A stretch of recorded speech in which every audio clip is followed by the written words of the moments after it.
I have about maybe 7 minutes to take questions if anyone have questions. Can you pass mic please? And if that's a too much personal question, I will answer it later. Yeah, I can hear you. Anyway, Yeah. I know you are into counseling. I just have a quick question. Today's youth, Yeah. there are 3 C's of life, which is content, knowledge, communication, and conviction. Got it. Where are they failing? My own son Yeah. has done mass media and is taking up a job where, it was not his dream. It was like, I'm a hotel management graduate. I always wanted to be in this particular field and I retired from that field. But students getting lost in that journey of life. No, good question. What is that you you suggest? summarize it well. Content, the first step. Content, conviction, and then communication skills. And both these 3 things are interrelated. See, until and unless you have a content in place, reason I can stand in front of you and conduct this session because I did it for 5 years and I know in and out about the career. So the content is a part and parcel. So whatever you are studying, if you are not being confident, you will not able to make justice with that course. So be it engineering, be it economics, be it arts, be it commerce, be thorough with whatever you are doing. Second thing is conviction.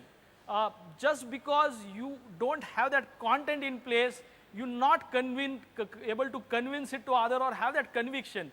Why I see people, students don't have that confidence, because if you know your subjects right or whatever you're studying right, that confidence comes automatically.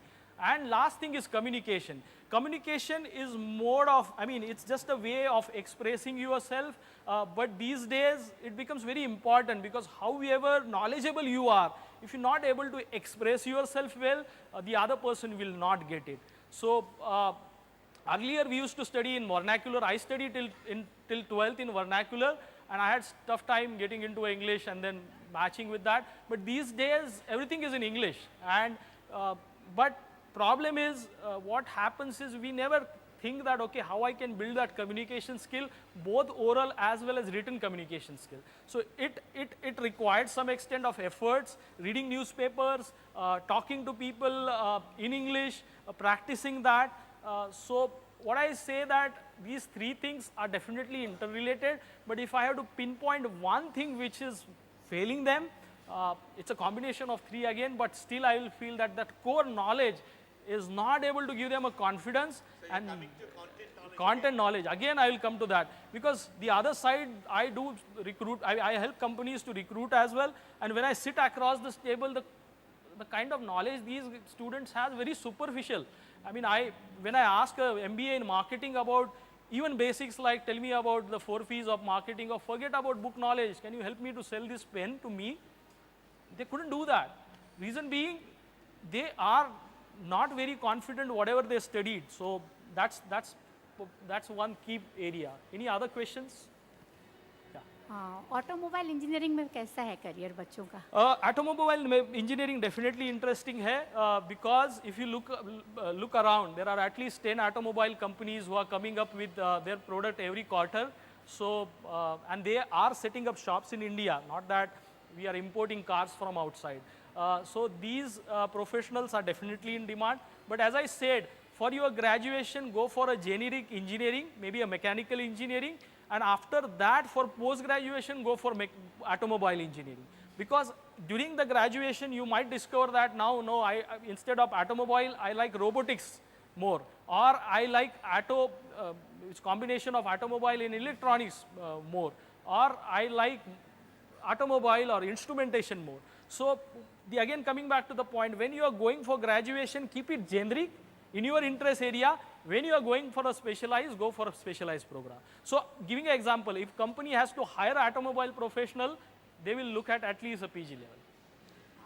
मेरा सन अभी GMN की तैयारी कर रहा है, and वो Germany जाना चाहता है ऑटोमोबाइल के लिए, ग्रेजुएशन के लिए. This is right?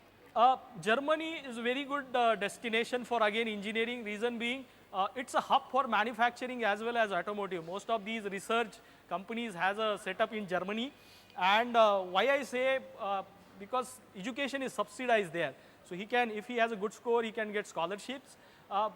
So if he is getting good university there for a degree, he should go for it. not by, I mean, if that university is not figuring in top 10, he should not go. Better than that, he can go into the good engineering college here, and PG he can always go there. So that's a career path I will recommend. This side, I want students to ask questions, right? I think what students have done, they have sent parents, okay, you go and attend the session, jo bhi hai, mere ko aake batao karke. This kind of mentality look like is creeping in, okay? Any students question we have? Or whatever questions we have, okay. Good morning, sir. I recently passed out 10th standard. I'm here to attend your seminar. Okay. So, actually, I've seen many students, including me, have two types of interests which they like to pursue in. Personally speaking, I am in love with the seas, and I also have a keen interest on finance as well. So many of the students, I don't know, but personally speaking, Good. have like two sides, like there's two sides of a coin. Right. So they have two sides of career as well. Got it. So what do you, according to your perspective, what do you think is much more ideologically Right option for you. to opt for? Okay, very good question in fact, and it happens. I mean, it happens naturally that we like two things, maybe as strong as it is. So, and the other things are like, as he said, maybe C or maybe writing or maybe blogging or maybe something which along with whatever your subject like commerce, science, arts you are studying, you like that as a passion, right? So what I would suggest is you take one as a core study area which is generic, not like if you say photo, I like photography. So even immediately after 10th, you have only the diploma in photography. So I would not recommend going into that. I would recommend go for your first, the other choice which is generic in nature, commerce, arts, science, whatever it is, and then keep your interest in other area developing with maybe certificate programs, workshops, or your own. If you like writing, start writing on a blogs, start sending your article to the newspaper. If you are painter, continue doing that. What happens is there would be a time when you can shift a track. I will give you an example. One of the student I counseled was an engineering student, but he had a neck for gadgets. Okay, he said, "Sir, मुझको engineering अच्छा लगता है, but मेरे को gadgets से बहुत प्यार है." तो मैंने कहा, "यार gadgets में तुम क्या करोगे?" तो he said, "I just like it, so suggest me whatever I should." I said, "Focus on your engineering because that's your core. But while doing that, start writing blog about gadgets, new mobile phones coming in the market, start writing about that, showcase your knowledge to the external world." So he got so much of attention that he started writing for a gadget magazine. And then he's still working as an electronics engineer, but as an additional feather in his cap, he keeps writing for the that magazine. So both can go hand in hand. You don't have to compromise one for other, but one which you are focusing has to be which opens more roads for you rather than blocking. So that's a big difference between niche and generic. If you go for generic, it will open more roads. If you go for niche, it will block road. And go for niche when right time. After graduation, if you feel मेरे को photography ही करनी है, in particular natural photography ही करनी है, then go for a photography school, get admission for okay natural photography. But ऐसा नहीं है कि तुमने arts पढ़ा तो तुम्हें वो photography को benefit नहीं है. It acts as your base, the fundamental knowledge. On the top of it, you can build these passions. Okay. Okay, here. Okay, and then we'll take that as the last question. Hello, my name is Sunil. Okay. I am mechanical engineer. Okay. Just I wanted to know, I have brought my daughter with me and I am totally confused regarding her career. Okay. Because I am telling her to go for MBBS course as per her ability, but she is interested in engineering. Okay. So we are not able to decide now, number one question. Number two is, what's the career in non-conventional energy like solar and wind? Okay, good question. I will answer the first one. See, kids and parents have different opinion. I shared my own example, how I fought with my father and decided to pursue engineering. Best thing about doing this is If you're not able to decide in between two, that's where the external counselor can help you, because there is a structured approach. We take tests, then counsel them, and find out more into what you would not able to see there in them, because tests, these are combination of personality test as well as aptitude test. Personality test decides what is your interest is, aptitude test decide what is your capabilities are, and you have to make a match of that. It's not a toss of coin as well, it's not as simple as it. You have to go into the detail why you like this, what are the one way of doing it is just look for the subject, what you are going to study, what kind of careers you are getting into. But if she is thinking that she can make a career in engineering, then she is the best one to judge, okay, where she visualize herself. Because these two are the distant end of the spectrum. Then coming back to the non-conventional energy part, wind energy, solar energy, huge demand, kind of energy crisis even in India and world is going through. Non-conventional energies professional would be in demand. So maybe engineering at the graduation, any electronics, mechanical, and then going for a specialized post-graduation, which in this area is the right approach, because there is no engineering program for non-conventional energy or energy engineering kind of thing.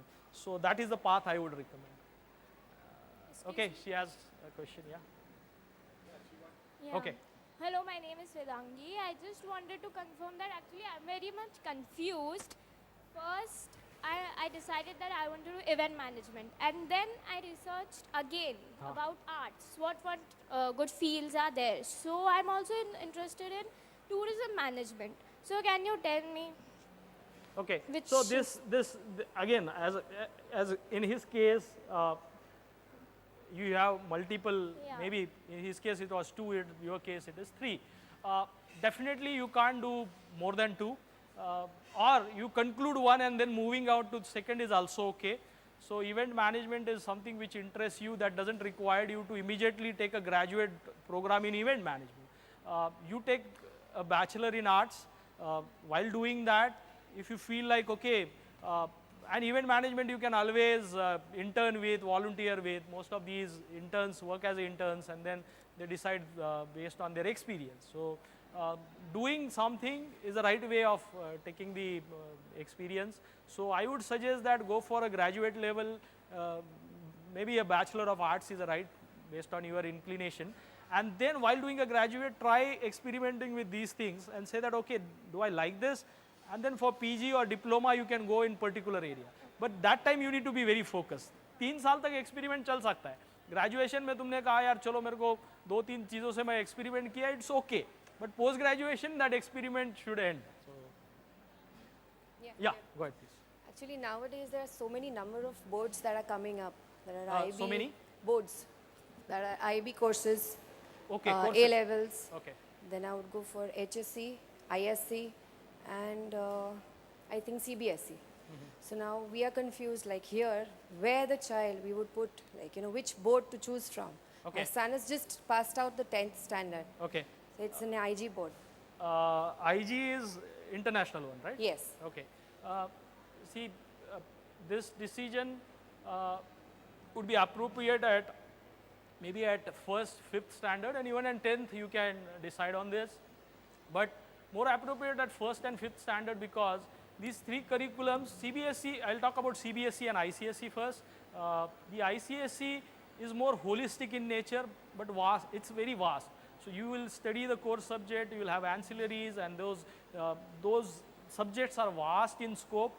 But along with building competitiveness, it also develops child as an overall person. Okay. So if you feel like your child is someone who can take up a vast syllabus and he will not have a problem with that, ICSE is the right thing, and it helps some of the extent, like going into the non-traditional careers. So I have seen that ICSE, you are in better footing going into the non-engineering, non-medical kind of careers. Now CBSE, when I come to, CBSE is very scientific curriculum which is being customized for Indian schools. So Kendriya Vidyalayas, which is all over the country, subscribes to the CBSE. Their focus is more on science and mathematics. And what happened is the competitive examination which happens for selection, like your civil services examination or both national and state level examination, subscribe to the CBSE syllabus. So if you feel like you need to go into that, or your focus need to be on the core curriculum rather than the other things, CBSE would be the right. Now going to the international one, I have seen the international school teaching French, Spanish, even at the first to fourth standard and fifth standard. If you are sure that your kid is going for graduate course to the international university after 12, the international course, the curriculum is the good one. But if he is going to be in India, I would recommend CBSE is a better option. And if you want him to be like balanced for both, the ICSE would be the right option. So ICSE, only complaint I have seen with the parents and kids, it's very vast. So they feel, we feel lost. CBSE that way is manageable. So the depth and width and depth is not that big. And IB teaches you lot many things in Indian context you might not require as well. So if you feel like, okay, you are relocating in foreign countries, or your student is, your son or daughter is going to study in the foreign for undergraduate course, or even for before that, then the international curriculum is right. I'll take one last question. Okay. Okay, you can ask, so I can hear you, and then I'll take that. Okay. Okay, I was interested in something which had biology and engineering, Right. like biotechnology. Yeah. And basically, The last question. something like cellular engineering, protein sciences. I got your question. If you love biology and want to go into the engineering, there are plenty of options like biochemical, biotechnology. There are engineering colleges like IITs and IDCs offers them. If you don't able to get, there are university level courses you can take. But the kind of the courses you are talking about, celluloid biotechnology and all, keep it Not for in PG. India. Keep it for PG. So because our understanding of these areas is really limited, and based on that, like if you ask me, I like nanotechnology, can I get a graduate program in nanotechnology? It's not possible. So what should be done for UG then? UG, you go for biotechnology, biomedical, biochemical, maybe biochemical is right for you, and then for PG you go for a niche course. Like, see, I've spoken to a lot of people regarding this, and they've told me that this thing does not have a lot of future, like genetic engineering, biotechnology. Even Google says that, like if you search, the dying fields. I told you that people will always think like, okay, everyone has a different view of looking, but I will tell you my view of looking at it. We are enrolling now. So in 4 years, the biochemical, biomedical is a backbone of the medical industry. As I said, medical is sunrise. These industry is going to grow. In India, currently there are not many research-based companies have the shops, but there are companies in North as well as in Bangalore who has started, like Biocon is Indian company is a good example. There are pharma companies who require this kind of professional. So in terms of professional course, there is always there. So don't think like, okay, it's a niche area. They need specialists in that. So no question about the scope. Thank you. On that note, I would thank you all. I hope this is useful, and you take it beyond these 4 walls of this seminar series and start implementing some of these, start asking these questions. If you need any help, I already shared my email ID. That's info@careercorner.in. Thank you. Thank you, Rishikesh. Ladies and gentlemen, big round of applause for Rishikesh. May I please request Reena from the organizers to please present a memento to Rishikesh.